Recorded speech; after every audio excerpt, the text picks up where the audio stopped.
What is up, dudes? This is Sugi Shogun here, and today I'm gonna be reviewing Sentenced to be a Hero Season 1, one of the anime from the winter 2026 season, and there's gonna be some minor spoilers included on the latter part of the video when we are gonna be talking about the story. Now consider yourself forewarned.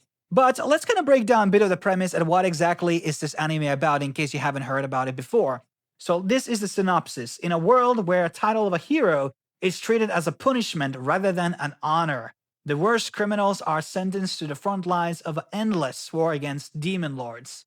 Branded as heroes, they are forced into the military service without even the mercy of death, condemned to be revived and sent back into the battle forever. Among them is Xylo Forbartz, the main character, once a respected commander of the Holy Knights, now the leader of the Penal Hero Unit 9004. He commands a squad of convicts considered expendable by the very nation they serve. During one chaotic mission, he encounters Teoritta, a living weapon known as Goddess, whose presence threatens to shift the balance of both of the war and his own fate.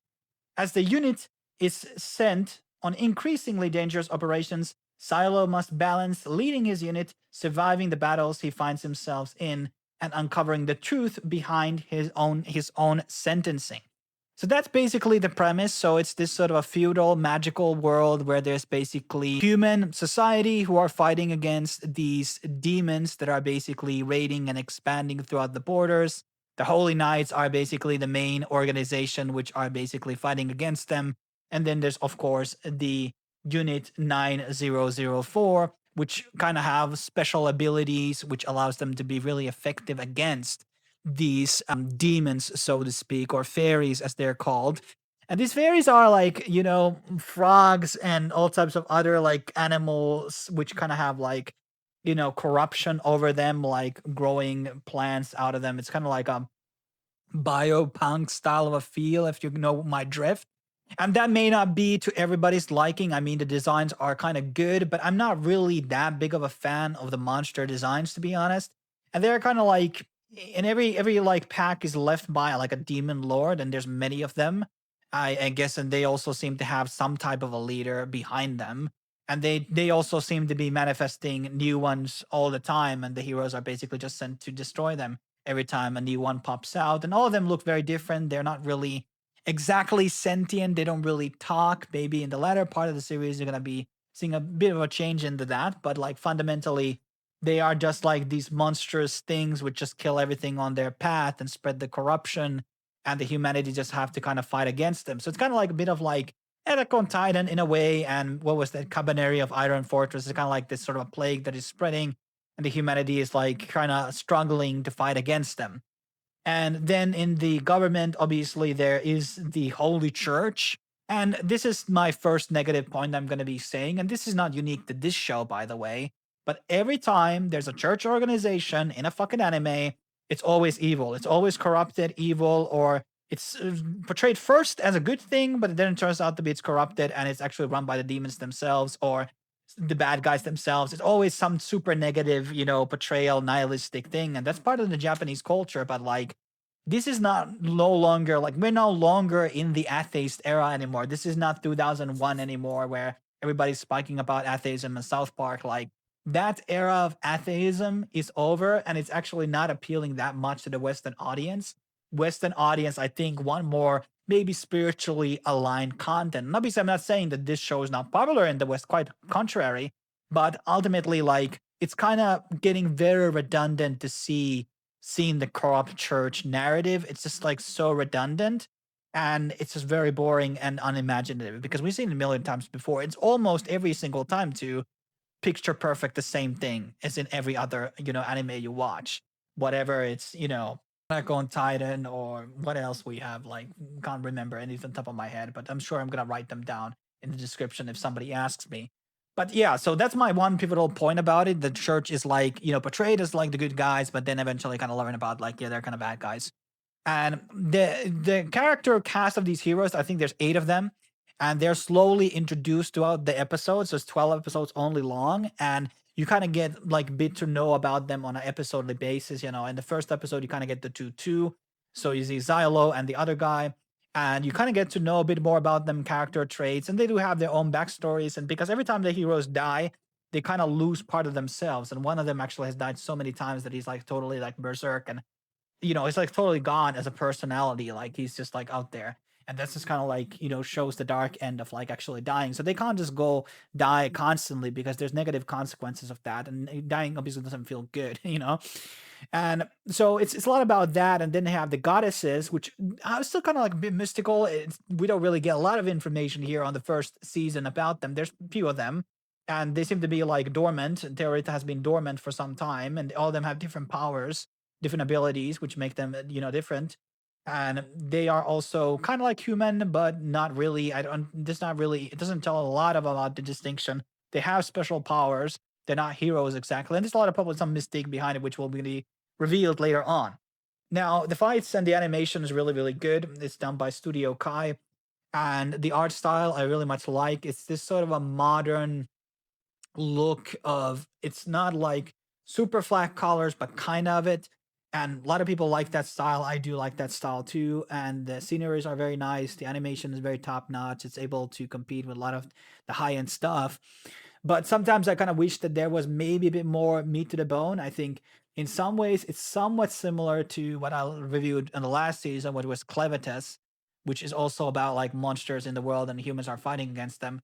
And in that one, I think there's a lot more delicate care and interest into the monsters. Like there's two kinds of, like, let's say Final Fantasy. Final Fantasy is like where the monsters have a lot of lore behind them. They also appear in multiple parts of the series and the franchises. So there's like a build up for them. You kind of know about them, their characteristics and appearance and stuff like that. But I feel here, I feel like they're kind of like there's not really much lore about the monsters, and I think that's very boring when the main enemy doesn't really much have going on for them. That's expanded a bit more in the latter parts of the season, as I said, when we get to know a bit more about the magic or the lore behind them. But like, I feel like it doesn't really have like any type of power system. There's no hotkeys, there's no power levels. That's a very light novel thing, they really don't introduce power systems. I'm a really big believer in power systems and hard magic systems, and I like that. But it's okay sometimes to have not that, but how does the actual character scale in terms of power if there's no hard magic system? That's the question. They're all as strong as they are in the first episode, basically. So it's more about like emotional fighting, if that makes sense to a lot of people. So they're not getting new weapons or anything like that to the story, really. Maybe there's a change to that in the latter seasons or stuff like that, but I kind of like when characters get stronger, new technology, new weapons, or something like that. But whatever. In terms of the opening, I can't say, and the ED, the opening is fine actually. ED doesn't really hit the bells the same way, and the OST is kind of forgettable. I don't think there's anything like superbly good about it, but it's definitely like one of the better shows of last season, of the winter season, that I recommend watching. It's I think it's a pretty decent above average fantasy show. It feels vibe wise a bit different. It's bloody. It's the people die actually on the show, and it doesn't like censor brutality. And this is obviously based on a light novel, so it's a bit different. Obviously, it's always going to be light novels are always going to feel a bit different from like a manga adaptations. I always felt like that, so it's not too bad. But yeah, I don't the way that it's constructed. I can't see it being going as a story for very very long. Apparently, there's 4 books out. I don't know how much the actual 12 episodes have covered out of those books. I assume fairly much already, but I don't see how the world can be expanded from here and make it like a 60 episode story. So I think it's going to be like 3 seasons and then it's like done. That's the show, right? Because without power systems, I think it's really hard to make a show last very long. And I think a lot of the pieces about the story are really given on to us. So now into a bit of the spoilers. Like obviously in the latter parts we get to know a bit more, like there's a king behind the demons and stuff like that. And that's probably going to be introduced in season 2. And then we're going to be learning a bit more about what is this church, the Goek sisters faction, and the obviously the guy who makes the heroes. He's going to be a big integral part, maybe the last villain. um Plausibly he maybe will take the demon king's power or something. He will be controlled by it. I don't know. He will be likely most secondary villain or main villain, last villain or the main villain in the end. That's my prediction for a person who has not read the books. But like I said, I think the story is decent and it's gradually expanding. The pilot episode does good story building. for the world, but the world is not super interesting. There's a lot of these like magic weapons that the soldiers use, and there's the goddesses, and there's the plague. There's these themes about the world which are like, okay, it's not just a generic fantasy show, but I feel like it could do a bit more. Just like feel about the world could be a bit more interesting. And it's just like a few things if there would be power scaling systems and be more interesting mechanisms and cultures about the world, which is not rooted into church bad, would make this actually like a 9 out of 10 show. So right now it's like, as the score is in Mal, like 8 out of 10. I think that's very close how I would rate this. And yeah, it's a good show. I recommend it. Many what of good shows are in break right now.